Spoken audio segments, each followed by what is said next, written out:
your business to new insane revenue levels doesn't have to be overwhelming. It's all about the right strategy, team, efficiencies, and confidence. Welcome to the Entrepreneur Evolution podcast. With over 1 million downloads, it's the go-to business podcast dedicated to business owners who want to evolve out of operating in the day-to-day and make their dreams come true. I'm your host, Annette Walter, and I'm so happy you are here. As a former banker, I have now been an entrepreneur for over 15 years and have started, grown, acquired, and sold over 20 multi-million-dollar companies to date. Together, you and I will strengthen your existing business, build your dream team and process, grow your wealth and legacy, all while surrounding you with a community of rockstar entrepreneurs just like yourself. Are you ready to evolve? Let's get started. Hello there and welcome to today's episode. I am really excited to share more with you about today's guest, Fotini. Before we do that, I want to mention our quarterly summits. These are our strategic sprints throughout the year that are in January, April, July, and October. And if you want to learn more, I want to encourage you to send us an email at urock@IEvolveConsulting. These are days that are planned for you to think on your business and not be in your business. And I walk you through an aggressive agenda that really helps you set the pace, refocus and recenter for the next quarter, and then also setting our eyes on 2023 and beyond. Yes, I said it. There we are. We're already looking at next year and really keeping the pulse check of this year. So make sure you inquire about that if you haven't already. It will help you. It will help your system. It will help your team, and it will help your scalability for 2022. Today's guest is Fotini Iconomopoulos, and she is fabulous. I really enjoyed our conversation. She is an author and negotiator. Her book is Say Less, Get More, Unconventional Negotiation Techniques to Get What You Want. She has a passion for the power of forward thinking, and she really encourages executive partners to achieve more with their business goals, increase profitability, and create competitive advantage. She empowers teams through her expertise in negotiation, communication, and persuasion. And I really enjoy our conversation. We talk a lot about empathy and how negotiation these days are so unlike really the picture that we have in our head of the hardcore old school negotiators. So you're going to learn a lot of great tips here, and you'll really enjoy meeting Fotini and what she has to offer.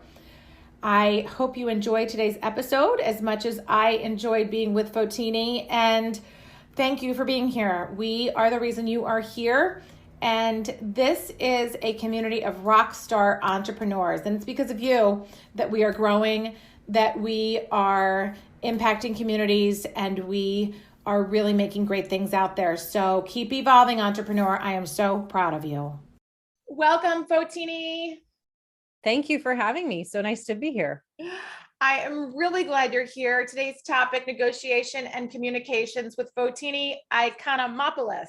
That's it. How'd I do? Perfect. It's great. Well, welcome. I am really happy you're here. This is such a great topic for the audience. As we start every single interview, I really like to hear your story in your own words of, how you got where you are right now, and then we'll take the conversation naturally from there. So go ahead and tell us.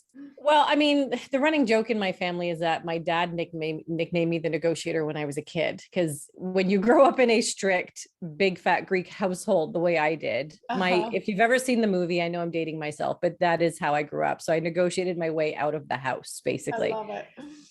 And so, I mean, for me, it was something that I learned just by osmosis. And then when I joined the working world, it was actually my own business. I was working an after school job and selling leather coats at the mall. And my dad said, you need to quit your job next month. And I said, why? He said, we're starting our own leather business. And I said, what do you know about leather? And he said, I know I have a smart kid. Background was we'd been in the food business. Like my parents owned restaurants my entire life. And then they made that pivot when I was 17 and we started a business together. So I always kind of had business in my blood. And when I went away to university and then I studied a whole bunch of stuff and I ended up doing my MBA, and that's when companies like L'Oreal hired me, and I got to work on the biggest account on the planet, working and negotiating with Walmart on a daily basis when I was quite young. And that evolved into another company poaching me to do the same thing. And then eventually this training company went, you should really do what we do. They had been brought in to train us to be better negotiators. And I was like, yeah, sure. Someday when I've got more experience. I'm still in my 20s at that time. Wow. And they said, no, seriously, you should be doing what we do. And so a year later, I left the manufacturing world and I joined this training company, and I got to travel the world training everybody from the CEO down to the junior account managers on how to be more effective at negotiating. And then that evolved into deciding that it wasn't the place for me after a number of years. And then clients knocking on my door going, when are you going to come back to work with us? And I said, I don't work for that company anymore. They said, we didn't hire the company. We hired Fotini. And by that time I was not doing training. I was actually going in and working through real life negotiation strategies with these clients. So they invited me into the boardroom and we'd strategize in their war rooms and figure out, here's what you're going to say, here's what you're going to do, here's how you're going to change the power dynamics, here's why things are happening the way they are, here's how we're going to change your culture. And I thought I was just going to do a favor to a friend because so many of my clients had become friends. And then that favor turned into another one and another one. And, many years later, I can say that I thought I was just going to do a favor until I had to do a real job. And it's turned into a real job that's evolved into, HarperCollins knocking on my door going, we think you have a book in you, and others going, can you come and take the stage at our national sales conference? And it's just evolved so naturally because I was just trying to help as many people as I possibly could, who I would call friends from time to time. Yes, absolutely. And our stories of how I Evolve was founded is so similar. It started by someone, asking, I need some operational help. Will you come help me? It's like, okay. And then referral, here we go. It's like, oh, well, we've got something here. And I love what it is. Right. Yeah. When you were talking about the leather store in the mall, I had literally a flashback of, those different stores and the leather places and all of that. So I just love that you're from an entrepreneurial family too. Yeah, like it or not. Yeah, right. I know. I'm from one too. So we're very similar. So tell us about your day-to-day right now and what is working and what you're seeing working out there for your clients. Well, it's interesting. Most people have been asking me questions about, is virtual going to change how we negotiate? And even so my book was published almost a year ago, and we had a chance during the pandemic. They came to me and said, hey, do you want to make any edits based on what's going on in the universe right now? And I was like, no, because I had already addressed some virtual stuff in my book, and I've talked about that. The truth of the matter is, we are in fact becoming more collaborative. And I would say that that's where the universe was headed in terms of trends in negotiation to begin with. So the misconceptions about negotiation were quite strong. The misconception that it's, I guess it's got to be competitive. It's that, be super tough and bang your fist on the table and that kind of thing that we see in pop culture. But the reality is the most successful negotiators are not that person. They don't behave that way. And people are recognizing that a more collaborative approach, a congenial approach, can be much more effective. And just because you are congenial and you are polite doesn't mean that you are weak. So it's really helping people understand that, because right now, more than anything, I think in the last 2 years, people have learned how to have a lot more empathy for one another. And empathy is one of the greatest skill sets you can have in negotiation. Empathy doesn't mean I'm going to agree with you. Empathy means I can put myself in your shoes. Empathy means I can think about things from your perspective a little bit. And so we have become more empathetic as a society because of our circumstances these days. And for me, I feel like that's a much easier road to go down with folks now. I don't have to convince them of it quite so much. And so I'm not saying that everything's going to be super easy and rose-colored glasses in all of your negotiations. It's simply that you don't have to put on a persona to be an effective negotiator. You don't have to be rude and cold and any of those things that maybe pop culture has told you, or maybe the occasional, older white man has told you, because that's what worked for them. We have accepted it from them for a long time. It's not as acceptable as it used to be. And now people will look for reasons to not work with you if you are behaving that way. The dynamics have shifted in terms of employer and employee dynamics too. So that has been revolutionary in terms of how salary negotiations are going and how people treat each other in the workplace. So all of a sudden, employees have way more power than they've ever had before, and managers have to think about things differently. Leaders have to think about how they attract folks differently. So I would definitely say the last couple of years have simply solidified what I've been telling people for a really long time, as opposed to dramatically changing anything that I've seen. And when it comes to even the virtual interactions that we have versus the in-person ones, it's not so dramatically different. The temptation in virtual is to get down to business right away. Okay, well, we blocked this time, so we're here for work purposes, let's do it. Whereas when you were in an office, it was okay and acceptable to go and grab a coffee together or go to the water cooler. We just need to build in more time for those water cooler moments in this virtual space as well, because it doesn't translate quite as easily. But when you put the effort in, these virtual interactions can be just as enjoyable and create as many relationships as what used to be in a physical room together. It is so true. And I love that you're talking about empathy. And when you look at the really strong leaders out there right now, they have so much empathy. Yeah. And it is such, do you think that is a quality that is innate or a learned behavior? I think you can learn almost anything. So I do think it comes more naturally to some people, but even those folks really have to hone it so that they don't become what I call a victim of their own empathy. Because I said before, like, empathy doesn't mean I'm agreeing with you. However, sometimes we can get carried away with our own empathy and want to put ourselves in their shoes so much we lose sight of what we need in the equation. So I think it's a bit of a double-edged sword in that sense, but I do think you can learn it. I think you can train yourself to ask great questions and go, wait a minute, what's going on from their perspective? Where are they coming from? What's their day been like today? I've been able to train people in so many ways of communicating and skill sets. I do think you can train yourself to become more empathetic as well. And it's interesting. I like how you said asking the right questions, right? The right clarifying questions to really get to the root of what is going on behind the scenes. What is their true purpose or their reason behind the negotiation, right? What really is important to them. Yeah, absolutely. So tell us about the book. How exciting for you. The book has been a labor of love. It was an unexpected one. I was grateful that the opportunity came along. It was a few years ago. Somebody from HarperCollins landed in my inbox and said, "Hey, we came across a video of you and knew your name sounded familiar. Other folks that we know have been talking about you." And I was like, "Oh, that's kind of nice." And so we had a meeting, and they said, "We think you have a book in you." And I was like, "That's great. I'm flattered, but why? Why another negotiation book?" And they said, "You have a voice that people don't hear very often in this space."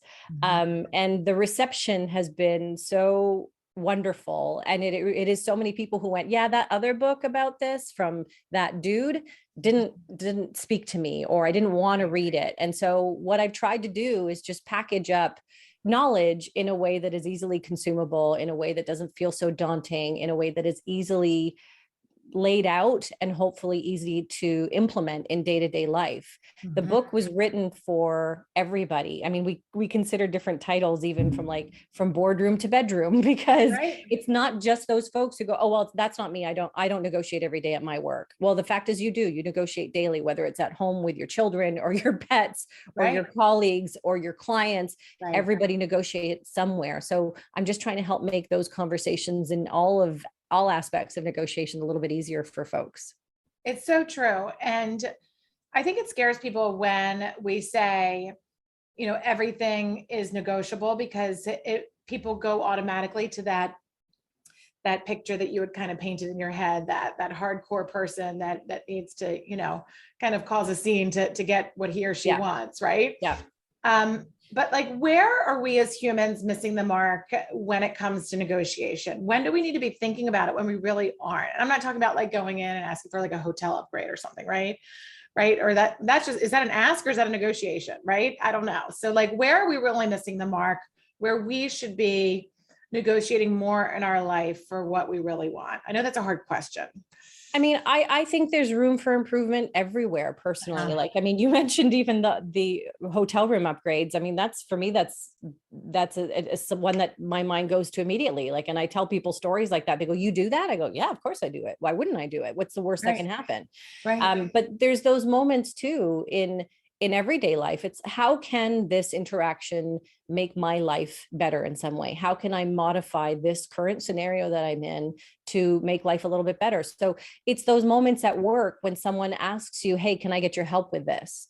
If you don't want to do it, or if you're overwhelmed and you're one step closer to burnout, this is your opportunity for a negotiation, not to, be a bad person, but to go, is there a way to make this better for both of us? I don't want to say no to them. I want to be helpful, but at the same time, I'm on the brink of burnout. So you might say something like, "Hey, well, is there something that you can help me take off my plate to free up more time for you?" That is a very simple question to go, I am willing to help you. I'm clearly under duress myself. What can we do to help each other? So I think those are the moments where we kind of dismiss them as negotiation opportunities, because you're going to go, either I'm going to feel really bad or I'm going to burn myself out, and someone doesn't see any road in between that. And I feel like there's so much value in the in-between moments. And it all comes down to just asking a really simple question. Right. Well, and I say this probably way too often, but really what is the win-win-win, right? From all angles, so that all parties are going away really feeling like they have a fair option, a good option, a strong option for that moving forward, right? Yeah, I mean, I hesitate to use win-win too often. I strive for that, but I think Right. people abuse it and assume everything can be a win-win. I Right. think you can make people feel like it's a win-win in most scenarios. Even like I talk about in the book and in my practice, I give people different examples of different negotiations. So there are the more competitive negotiations that are based around price. Right. I call that the dark side of negotiation, or the more competitive side. And then there's the more collaborative ones that are about qualitative things that you can't even measure. And there's a spectrum of those in between. But even when you're dealing with the most competitive ones, let's say you're on a beach in Mexico on vacation and you're buying a souvenir. You have no relationship with this person. There's no trust between you. I look at that objectively and go, well, technically it's not a win-win. You're trying to get the lowest possible price. They're trying to get the best possible price. Okay, got it. But there's an opportunity to make somebody feel like they won. So I hear from people often who go, "Oh, I want to make sure they feel like I creamed them, like I got the best deal or whatever." Well, that's not how you want to make people feel, because they won't want to deal with you. You want to make them feel as though, look, this is the most I would pay for this item and you are getting the most out of me. Therefore, in your mind, that should feel like a win. The truth is, I might have more money in my pocket that I'm willing to spend, but I don't want to. I'm not going to tell you that necessarily. So there are moments in how you treat people where it can feel like a win. But by definition, you are trying to keep as much money in your pocket, and they're trying to do the same. So I just caution people who may abuse the words win-win, but you can do that with people's feelings, even if you're not doing it with their pocketbook. Right. Well, that makes a lot of sense. And I want to go back to when you just said the competitive negotiation. So when it is up against price, what about the psychology of when you feel like you didn't win, but they're just not going to bend on what that actual, flat fee is or price is, and you have no choice but to take it. And then that party that just takes it has that psychology, maybe their ego's injured, whatever. How do you help people cope with that? Well, I mean, the truth is, if that is your feeling, if you are feeling dissatisfied because I had to do this, I had no other choice, but I didn't want to. The fact is, the next time you have to deal with that person or someone like that person, you're going to be looking for an excuse to not deal with that individual or that type of individual. So it is harming them in the long time by making you feel that way. Yeah. And most of that truly is driven by people's egos. And those are the less sophisticated negotiators, and they don't realize the long-term harm that they're doing. I mean, we talked about the fact that our businesses are based on referrals. I didn't have a website for years, and even now, don't judge me by my website. It's not even finished because I haven't needed it. That's not how my business grew. And the fact that we can do that speaks to how we make people feel during the process. I didn't get business because I dropped my pricing compared to my competitors. I know what my competitors charge. I got business because people trust me and they want to deal with me. When you are dealing with someone who's making you feel like I'm holding you over a barrel. You have to deal with me. You're going to look for ways to get out of business with that person as quickly as possible. You are not referring new people to them. You are looking for new opportunities. And I would say, if you're in those moments where you feel like I'm stuck, then try and find ways to sweeten the deal outside of that one parameter. Are there ways that they can make untangling yourself from them a little bit easier? Are there other non-monetary things that they can do to make your life easier? I mean, the last time I bought a car, I think they threw in 4 free oil changes and things of that nature, because I got the best possible price I could on the car, but I still didn't feel great about it. Mm-hmm. And, I got that confirmation from friends in the industry who went, no, you got a sick deal on the car. But there were other little things that they could do to make my life a tiny bit easier that gave me some additional satisfaction. So what are those little opportunities that you can find to make yourself feel a little bit better about that deal versus feeling like you were forced into it? That's really great. That's a great share. So any rule of thumb or kind of mini formula to keep in our minds as we're going through negotiation that might help us? So the title of my book was done for a reason, and it's called Say Less, Get More. There's 2 reasons behind it. One is I want you to literally use fewer words. People will often talk themselves out of a deal. So silence can be your friend in a negotiation. Once you put your proposal out there, just shut up and let it linger and let them respond to it, versus the temptation of, well, now I guess I need to justify it or say something more about it because they're not responding to me fast enough. Just let it sit there for a minute. That's good. And the other reason behind it is to take the mental time you need to regain the composure that you're going to need in the moment. Every single one of these negotiation scenarios can feel quite stressful. That is why people ask for my help in the first place. And I get that. What happens is your body is having a physiological response to stress. Your heart might race a little bit faster. Your palms might start to get sweaty. You have those moments that make you go, oh God, why did I do that? Right. And you go, why didn't I think of that in the moment? Because in the moment, your brain was going crazy. And so taking a moment to say less, to just take a deep breath, to compose yourself, to think about what you're going to say before you're actually going to say it, will get you way more value out of those conversations.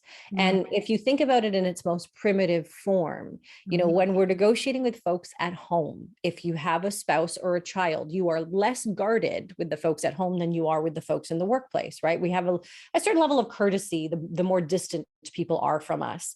So if you can just take a moment before you react to your partner or your child or your sibling or whomever's around you, if you could just take a moment and count to 5 before you say something, you may prevent yourself a lot of regret. You may prevent an argument and so on. So just taking that time to say less is going to be so important in every single interaction you have.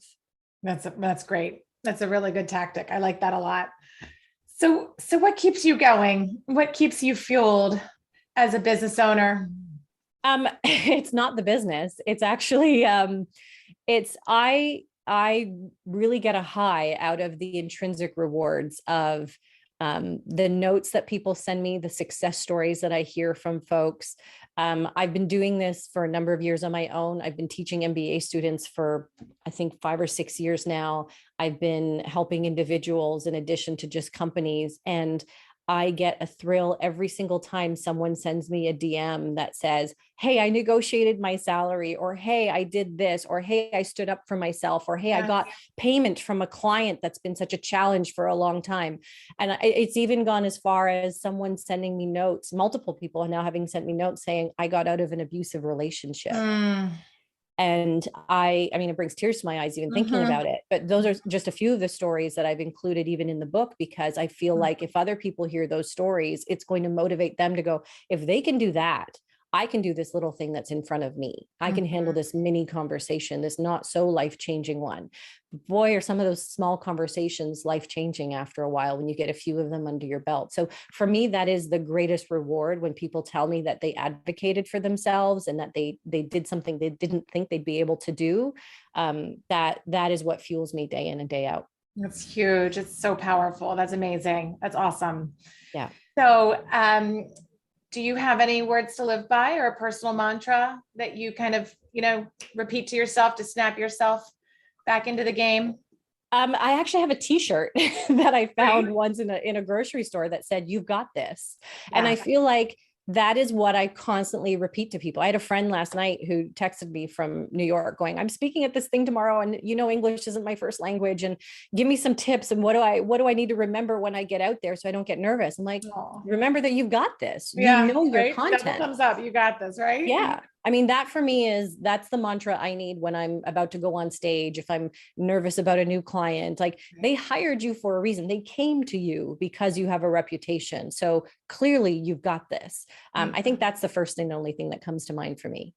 That's great. That's great. So Fotini, how and where can we help you? Can we find you? Can we support you? What do you need right now? This audience is this is a rock star community of entrepreneurs. And honestly, they are such great listeners, and they love to share things or learn more about, you on LinkedIn. Where can we find you and support you? God, I love entrepreneurs because there really is a generosity of spirit in that community. I would say the thing that I need is for you to help others. And so you can find me online, of course. I've shortened my handles to make it easier to find, so you don't have to spell the whole last name. So it's at Fotini Icon on Instagram and on LinkedIn and all of those places. There's a website, FotiniIcon.com.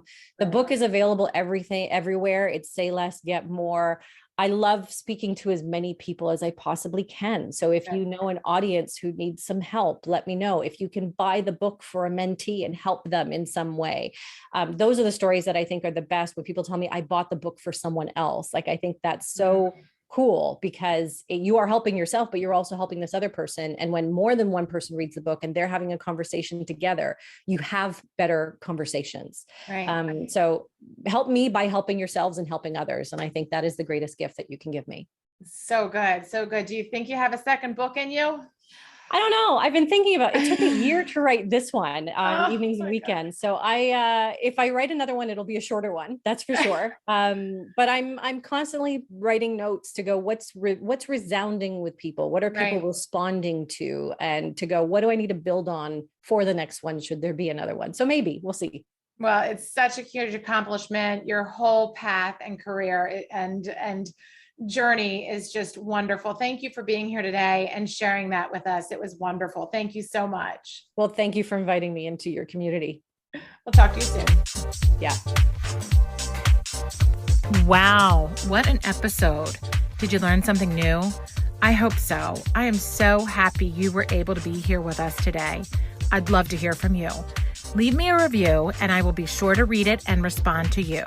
Also, if you'd like to email me, my email address is yourock@iEvolveConsulting.com.